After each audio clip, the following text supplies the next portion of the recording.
teman-teman ya, ada sasis, ini sasis untuk bis medium. Jadi sasis ini tipenya lada itu dia dari depan sampai belakang, ada frame-nya nih, frame panjang ini, ada longitudinal sasis, ini namanya lada. Untuk materialnya ini menggunakan carbon steel dengan tipe SHP H540, artinya tegangan ini itu sebesar 540 megapascal. Intinya seperti itu teman-teman. Jadi untuk sasisnya sendiri memiliki panjang 7475, lebarnya 2100, ini standar, dan ketinggian dari sasis ini dari roda itu 1630. Untuk jarak atapan juga, dari ini sasis asli 4175, ini sasis bis medium asli, dan ini sasis ini bisa menampung 32 sampai 35 maksimal dari penumpang di atas. Sasis sendiri, berat keseluruhan sasis ini, sasisnya saja ya, itu sebesar 2,15 ton sebenarnya, 2150 kg, atau mungkin ada yang nimbang juga paling maksimum di sekitar 2,2 ton.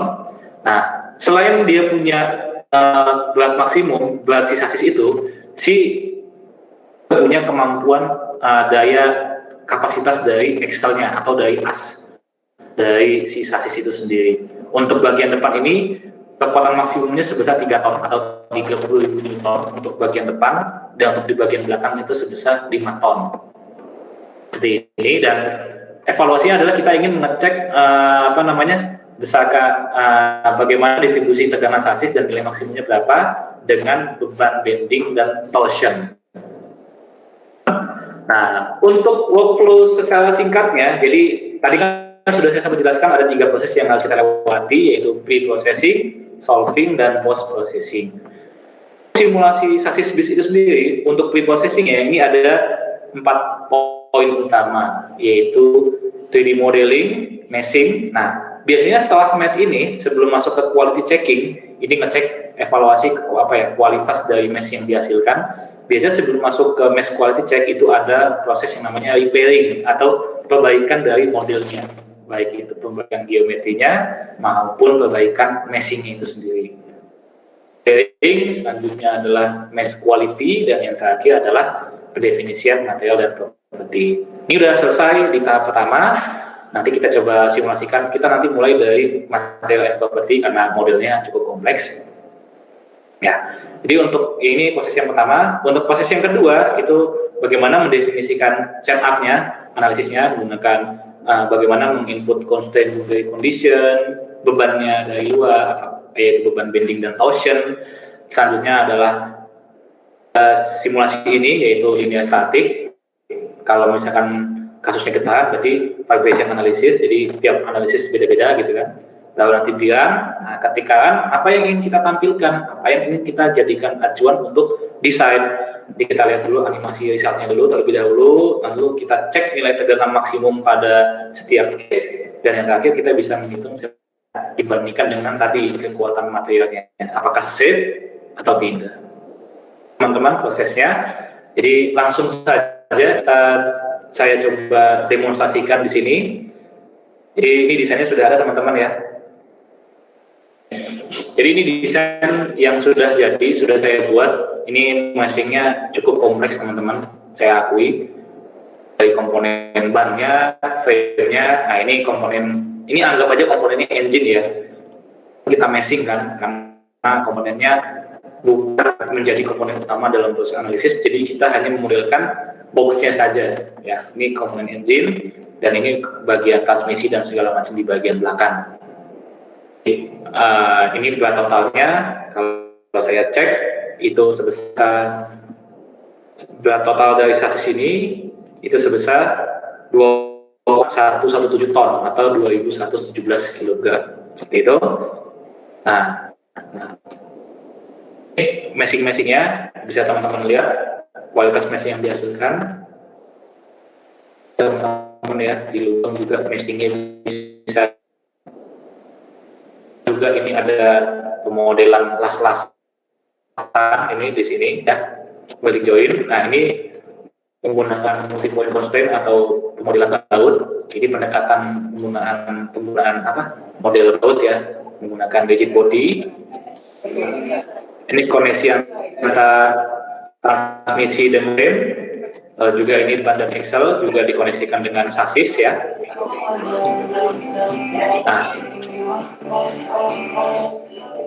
Nah, kalau sudah, langkah selanjutnya adalah kita mendefinisikan materialnya terlebih dahulu, teman-teman. Nah, di sini sudah saya create materialnya. Nah, untuk membuat materialnya, di sini kan ada entities dan memang itu cukup mudah sekali Helpbox. Teman-teman tinggal langsung klik aja di sini create material, nanti langsung tulis materialnya apa, misalkan material SA540. Kalau untuk linear statik yang harus kita kita input untuk data material ini itu hanya cukup kita menginput data modulus yang misalkan modulusnya 200 gigapascal sampel ya. Nah, ini lalu data yang kedua adalah Poisson ratio. Poisson ratio nanti adalah rasio antara strain dan yang terakhir adalah G. Nah, density sendiri nanti untuk cek berat dari statis itu 7,8 gram per sentimeter persegi misalkan. Udah hanya ini saja teman-teman, sudah cukup untuk pendefinisian material. Nah, selanjutnya adalah pendefinisian properti sesuai dengan penjelasan di pre-processing sebelumnya. Kita langsung saja sini create property teman-teman. Nah, di sini teman-teman silakan input propertinya, misalkan saya ingin menginput properti yang ini teman-teman ya, yang box ini ya. Jangan box lah. Apa ya, yang ini saja misalkan. Yang ini ya, frame yang ini ya, yang tegak ya. Frame yang melintang. Saya tulis di sini frame melintang yang menggunakan shell elemen ya. Tadi buat dilihat tadi materialnya kita back menggunakan SAPH ya. Kita harus input thickness-nya karena ini kan sebenarnya 2 dimensi meshing-nya ya, tidak ada ketebalan kan. Kita harus tahu ketebalan dari si frame ini berapa. Misalkan ketebalannya 8 mili. Nah, kita sesuaikan dengan frame ini. Kita tag frame ini di ID ke berapa. Nah, di sini ID nomor 23 kan. Dicek di sini di ID nomor 23 ya. 23. Silakan klik assign. Nah, nanti di sini tadi kita inputnya ini kan frame melintang kan. Nah, sudah apply. Oke teman-teman, jadi intinya kunci utamanya kalau di pre-processing itu ada di geometri dan meshing. Ketika meshing udah selesai, sudah memenuhi aspek standar quality, maka itu bisa sangat singkat teman-teman, sangat singkat. Baik bahkan untuk satu kendaraan full atau satu paling kompleks itu bisa dimodifikasi dengan cepat teman-teman. Cepat lebih ininya lagi kan ada 115 komponen, nggak mungkin kan saya 115 properti. Jadi saya kelompokkan berdasarkan thickness. Jadi saya ini dulu thickness dari tiap komponen apa. Ya, ini ada 3,2, ada 4,5, ada 4 mili, ada tebalnya 3,2, ada yang tebal 6 mili dan seterusnya. Nah, ketika saya masuk ke properti, saya hanya mengklasifikasinya menjadi 13 komponen saja dengan tadi, jadi kan tebalnya ada yang tidak satu kan, jadi 6 mili itu ada 3 komponen misalkan, 4 mili ini ada 20 komponen. Nah, nanti yang membedakan antara tiap komponen itu menggunakan properti yang mana, nanti assign di sini. Keunggulannya entity tidak terpaku di sini lagi teman-teman, langsung di sini sudah bisa kita lakukan setup untuk pendefinisian material dan properti dari struktur itu. Nah, kita masuk ke proses analisisnya. Untuk sebelumnya mohon maaf, ini model CAD-nya tidak saya tunjukkan karena ini datanya secret, jadi saya cuma nunjukin data meshing-nya aja. Model CAD-nya 3D dan memang berat juga ditunjukkan di laptop. Nah, bagaimana mendefinisikan kondisi batas untuk kasus dan torsion teman-teman ya. Nah, untuk pendefinisian kondisi batas saya juga simple, langsung di sini teman-teman sebelum membuat constraint-nya, teman-teman membuat grupnya dulu, yaitu di load collector. Nah, di load collector ini nanti teman-teman silakan tulis, misalkan untuk bending misalkan. Jadi bending itu adalah beban yang bersifat horizontal, tegak lurus dari penangkapnya, memanjang nih sumbu X. Nah, bending itu bebannya tegak lurus dari sumbu panjangnya, maka nanti otomatis terdapat lendutan di sepanjang struktur ini, bending ya. Nah, kalau torsion itu yang dilihat bukan dari lendutannya, tapi dari beban yang bekerja secara, jadi terdapat perbedaan beban di antara sisi. Nah, itu terdapat perbedaan beban, maka nanti terdapat puntiran di struktur tersebut. Nah, itu torsi. Jadi constraint-nya, nah jadi kan karena kendaraan ini berjalan di atas tanah dengan menggunakan ban ya, maka otomatis constraint utamanya ada di bagian bannya. Nah, sedangkan ban ini sendiri, kalau kita menggunakan constraint di ban itu kan sangat banyak elemennya, cukup kompleks, dan nanti akan proses waktu simulasinya akan lebih lama. Maka kita menggunakan constraint-nya itu di bagian asnya, jadi pusat dari sumbu rodanya. Nah, di sini kan sumbu rodanya, kalau teman-teman lihat di sini kan, tengah ini nih. Nah, jadi kita hanya menggunakan constraint di sini saja nih, lokasi constraint-nya hanya di titik ini saja. Dan ini kita pergunakan untuk 4 sisi, karena kan ada empat ya. Jadi ada kiri depan, kiri kanan depan, kiri belakang, dan kanan belakang. Jadi ada 4 macam constraint nantinya. Nah, bagaimana untuk menginput constraint-nya? Jadi teman-teman langsung di bagian ini, di analisis pilih nantinya. Nah, untuk bending nanti teman-teman silakan internet gitu kan, sambil kalian studi juga bagaimana menginput constraint untuk kasus bending pada struktur bis yang benar seperti apa. Nah, kalau di sini saya contohkan saja. Jadi dove-nya itu semua sumbu menggunakan dove 1, 2, 3. Jadi dove 1 menyatakan sumbu translasi, 1 itu X, 2 itu Y, 3 itu Z ya. 4, 5, 6 ini menunjukkan dove arah rotasi, yaitu rotasi X, rotasi Z. Ya kita anggap di sini constraint-nya 1, 2, 3 ya. Di 4 sisinya ya. Di sisi ini juga. Oke. Lalu di belakangnya juga ya. Ini juga di bagian belakang. Dan yang terakhir adalah sisi ini. Nah, ini teman-teman. Di 4 sisi kalau sudah clear, sudah jadi. Constraint-nya tandanya warna kuning. Nah, ini kan sama-sama kuning, biar gak ribet nanti saya ubah jadi warnanya ungu. Nah, definisi constraint-nya ini saya tandanya bending. Lalu yang kedua untuk pendefinisian kondisi batas. Nah, jadi di OptiStart ini nama software-nya OptiStart karena analisis kekuatan struktur, maka software yang digunakan adalah OptiStart, teman-teman. Nah, keunggulannya OptiStart adalah dia juga bisa melakukan simulasi untuk sekaligus case. Jadi nggak hanya satu case simulasi. Jadi kalau ada satu case satu simulasi, kalau misalnya ada 30 case secara bersamaan, berarti ada 30 simulasi terpisah. Nah, itu tidak.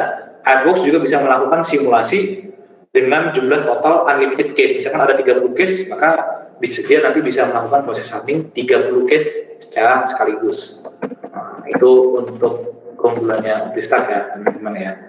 Nah, yang kedua saya akan input untuk kondisi batas dari torsion ya. Itu kan bebannya tergantung yang berbeda posisi ya. Jadi kalau misalkan ada beban di sini, seperti kita melewati polisi tidur lah. Jadi ketika ada ban di sebelah kiri, ada lubang nih di bagian sini, maka otomatis di bagian kanan ujung akan terangkat bannya. Ini masuk ke bawah, ban yang di kanan belakang akan terangkat. Ini juga sama, ketika ini misalkan ada polisi tidur, maka nanti di bagian sini juga akan ikut terangkat. Jadi definisi itu bebannya saling silang. Untuk pendefinisian torsion, nah untuk ketika dia tidak ada beban yang bekerja di sini, maka untuk torsionnya kita definisikan bebannya 1, 2, 3. Jadi teman-teman ya, itu kondisinya translasi, Jadi misalkan ini yang tidak saya kasih area beban nantinya, saya bikin sama di sini 1, 2, 3. Nah, ini sudah warnanya biru ya, biru muda, ubah jadi biru tua aja. Nah, sedangkan untuk lokasi tosi yang terdapat akan diberikan beban di sini, maka constraint yang berada di sini itu adalah rotasi. Jadi di sini rotasi, di sini rotasi. Nah, jadi teman-teman, jadi itu saja stepnya untuk pendefinisian constraint. Nah, beda kalau di fluida kan mungkin constraintnya pendefinisian wall-nya, pendefinisian inlet-nya, outlet-nya, boundary-nya, ya kan, seperti itu kan. Nah, kalau di FEM, constraint itu ada di sini, yaitu pendefinisian DOF dari struktur itu. Bergerak ke arah mana atau diam, gitu. Seperti itu ya. Lalu selanjutnya adalah bagaimana memodelkan beban bending dan torsion. Nah, kita harus tahu dulu fisik dari bending itu apa. Nah, bending itu kan beban yang bekerja di sepanjang ini kan, yang beban, sifat bebannya itu tegak lurus dari bendanya kan. Nah, di sini kalau teman-teman lihat ini ada sambungan. Ini adalah sambungan antara sasis dengan bis dari rangka bisnya. Cuma ini karena ini bentuknya harusnya bentuknya siku, ini saya hapus. Nah, jadi nanti di sini, di area sini itu ada area bebannya. Ya, ada 8 beban, teman-teman. Di sini, ini udah saya hilangkan nih, tepat di sini. Ini area 1, area 3, terus sampai belakang 4, 5, 6, 7, 8. Berarti ada 8 beban dikali 2. Berarti ada 16 lokasi beban untuk pemodelan bending. Adalah bebannya yang bekerja di sini. Di Excel-nya, di sumbunya ya. Misalkan ini masuk cabang nih, kena luka, maka otomatis ini terangkat kan, sini akan bereaksi kan. Nah, ini torsion, teman-teman. Aja nih, atau di kiri kanan belakang seperti itu. Maaf Mas Yogi. Iya, waktunya cuma tinggal 6 menit lagi Mas. Mau izin aja. Ya, thank you atas remindingnya. Oke, 5 menit lagi ya. Oke, jadi untuk bagaimana pemodelan dari bendingnya, di sini saya modelkan di sini misalkan bending load ya. Loadnya total dari kapasitas ini kan 8 ton ya teman-teman ya, 8.000 kg kan. Maka kalau kita kali 10 totalnya adalah 80.000 Newton. Nah, di sini kan titiknya ada 8 kiri, 8 kanan. Nah, berarti setiap titiknya akan mendapatkan gaya sebesar 5.000 Newton kan, yang bekerja secara distributed ya. Di sini saya contohkan satu saja karena sini waktunya sudah terbatas. Di sini saya contohkan bagaimana memodelkan beban bending. Nah, di input di sini 5.000 Newton. Kita pilih node distributif, yaitu beban terdistribusi ya, distribusi berapa maksudnya ya, kita tinggal select titiknya aja. Saya tunjukkan satu aja, saya contohkan satu di sini ya.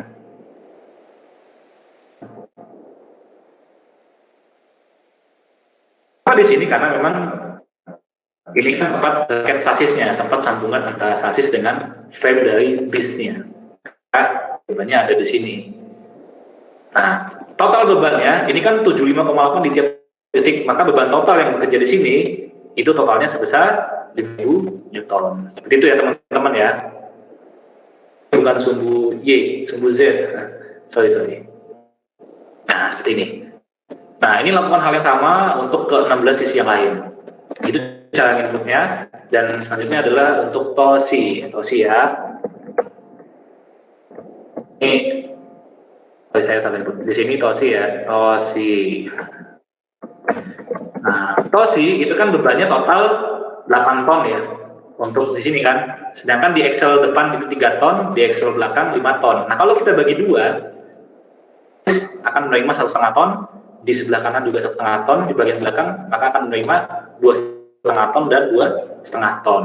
Jadi total di sini gayanya 15.000, kan gayanya 25.000. Kita tulisnya di sini 15.000. Nah, di manakah posisinya? Di tempat lokasi yang kita input constraint-nya berupa rotasi. Nah, ini 15.000. dan di belakang di sini 25.000. Nah, selesai. Nah, ini untuk pemodelan torsinya, teman-teman.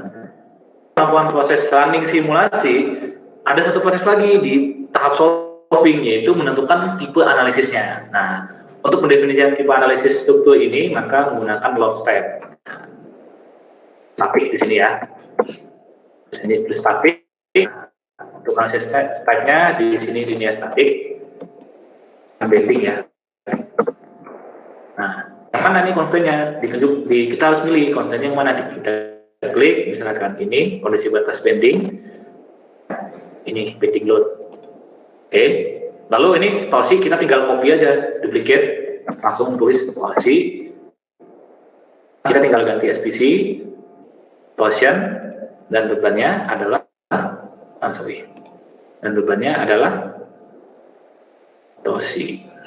Oke, dah seperti itu saja teman-teman. Jadi proses solving setup itu sangat mudah, sangat cepat kalau kita menggunakan HyperWorks teman-teman ya. Sangat cepat, sangat mudah. Yang memang menjadi challenge-nya untuk simulasi yang kompleks ini adalah meshing, terutama di bagian CAD, meshing dan repairing. Nah, itu proses yang. Nah, di sini saya ingin tunjukkan ini yang sudah saya input ya. Jadi karena keterbatasan waktu, saya tidak bisa animasinya di sini secara live. Saya langsung tunjuk ke hasil simulasinya. Nah, sebelum saya tunjukin hasil simulasinya, ini input bebannya nih. Nah, ini bending ya. Ini bending. Total ada 16 titik ya, 16 titik kanan kiri. Nah, terus yang di bawah ini torsi. Torsinya ada 2. Jadi karena torsinya ada 2, maka nanti constraint-nya ada 3 ya.